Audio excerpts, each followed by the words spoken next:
And the Liberal Democrats will kick off the start of party conference season later. They're considering ways to win over undecided voters in what is a fast-changing political landscape. Yes, the three largest parties at Westminster will gather over the next few weeks, acutely aware of the growing support for Nigel Farage's Reform UK. BBC Verify's Ben Chu has been taking a look at the latest polling. Here's how many MPs there are from each party in the House of Commons at the moment. 399 from Labour, 119 Conservatives, 72 Liberal Democrats, 9 from the Scottish National Party. Reform now have 5 after Danny Kruger's defection from the Tories this week, and there are 4 Greens. The rest of the seats are held by parties based in Northern Ireland and Wales, or independents. Labour won that big majority in 2024 in large part because it got just under 34% of the vote in the general election, well ahead of the Conservatives on 24%. But look what's happened to support for the parties in opinion polls since then. At the start of September, Labour's support had gone down to just 20%. Conservatives had fallen further back. And Reform, despite winning only a handful of seats in the general election, got 14% of the vote, and their support in opinion polls has surged to 30%. And pollsters estimate that if people voted that way in the next general election, Reform would emerge as the largest party in the House of Commons. Though Labour and the Conservatives are being squeezed by other parties too, not just Reform, including by the Greens and the Liberal Democrats. Indeed, the polls indicate that if a general election were to be held now, the combined share of Labour and Conservatives in Great Britain would be only around 39%, the lowest since modern elections began in 1918. Now, governing parties often lose support in the years after general elections, but in the 14 months since the last election, Labour's decline in support has been historically rapid compared to many governments since 1979, with a fall of 14 percentage points. That's only beaten by the 16 percentage point drop in support for John Major's government after the 1992 general election. These are only opinion polls, of course, and the picture could change dramatically by the next election in 2029. And there are big elections in all 4 nations of the UK before then. But what these polls underline is why ministers feel such pressure to deliver, and in a way the public notice and give them credit for. We can talk now to the Liberal Democrats Home Affairs spokesperson Lisa Smart, who joins us now from their conference in Bournemouth. Lisa, good morning to you. So you've had quite a good year as the Liberal Democrats, as we said, beating the Conservatives in both votes and seats in the local council elections. But we were just hearing that doesn't translate into votes in Westminster. Why not? So we had a record election last year in the 2024 general election. I'm one of 72 Liberal Democrat MPs. That's the most we've ever had. It's the largest third party in Westminster for 100 years. And you're absolutely right to talk about local elections. We now run, as Liberal Democrats, 10 more local authorities than the Conservatives. I'm ambitious for what's to come. And looking at the next general election, we want to take over the Conservatives whenever the Prime Minister calls the election. But looking at those numbers, polling between 14 and 17% in voting intention, just 9% of Britons think that the Lib Dems are ready to lead a government. When you look at those numbers at party conference, how do you try and change that? Because that's not changed in any meaningful way for years, has it? So we have got a really strong record of what we've achieved in the last year. I've had a number of colleagues who've had huge successes, whether it's Ed Davey, our leader, pushing the government to do more for carers through carers allowance, whether it's my colleagues who've had actually changed the law when it comes to the Sunshine Bill, making sure that there are solar panels on people's houses, or working on puppy smuggling, making the government do better when it comes to the Adoption and Special Guardianship Fund. We are buzzing here in Bournemouth in the breeze, and there is a real sense of optimism of what's to come in the future. Are they really the issues that voters are concerned about right now?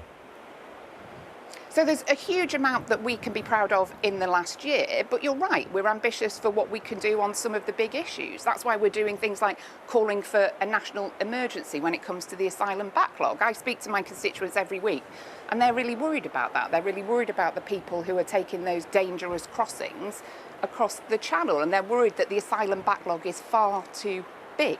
And I agree with them. And that's why we're calling for Nightingale centres to be set up, like we have the hospitals during COVID, to really process those applications really quickly. We think that the asylum hotels could be closed within 6 months. We double the number of caseworkers, take them out of the Home Office so that those applications could be processed quickly.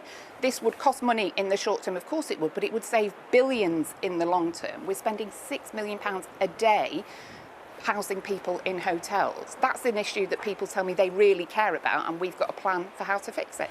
Do you think that you're cutting through with voters, though, that those messages are getting to the people who need to hear them? Because, look, you've got 72 MPs. It's way more than Reform have. They've just got 5. But for some reason, dominating the headlines and cutting through with voters. And you talk about your leader, Ed Davey. I mean, just over a third of Brits can actually identify who he even is. And yet the Prime Minister, Keir Starmer, Reform UK leader Nigel Farage, identifiable to nearly 9 in 10 Britons. This is about visibility.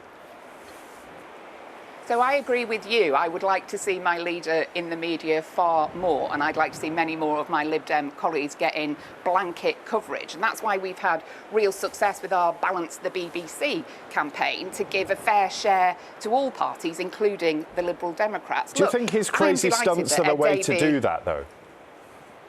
I think giving that interesting visual with the really solid content behind it, so welcoming people in to us so that they can then hear what we're saying, whether it's on carers, whether it's on the economy, whether it's on immigration, is a really good way of doing it. Ed is the most popular party leader if you look at the polling. And if you also look at how the polling is playing out with 18 to 25-year-olds, we're in the top 2. We're the most popular party. And so I think we've got a lot to be proud of. We've got a lot to be ambitious for and optimistic for as our 4-day conference begins today.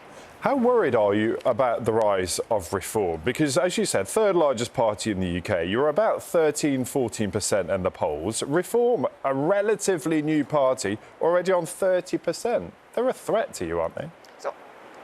So I worry about populism and I worry about nationalism, and I believe very firmly, and the evidence backs it up, that we Liberal Democrats are the answer to that. We've got people like Farage saying he's a patriot, and then he's off to the States talking down our country. We, the Liberal Democrats, have shown that we are the patriotic, decent force, that actually, when you put it to a vote, when you look at head-to-head competitions in local by-elections, we're winning 80% of those against Reform, far more than any other party. And you look at, like, the mighty Lib Dems in Durham, who are the only party to have won a seat off Reform. Many have held off challenges, but we're the only ones to be beat in Reform.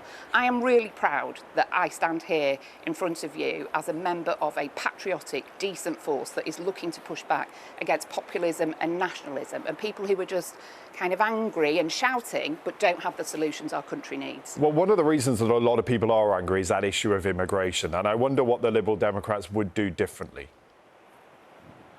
Well, we want the government to call for a national emergency under the Civil Contingencies Act. The powers are there.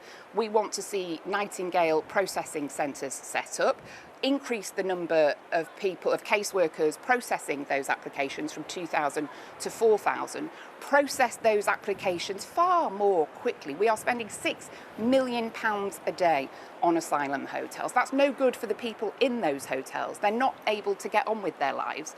The applications should be processed so that those with no right to be here should be sent back swiftly, and those who do get granted refugee status can get on with their lives. They can get a home, they can get a job, they can contribute to society. We think it's the right thing to do for the people in hotels. We think it's the right thing to do for the communities hosting those hotels, and it's certainly the right thing to do for the taxpayer.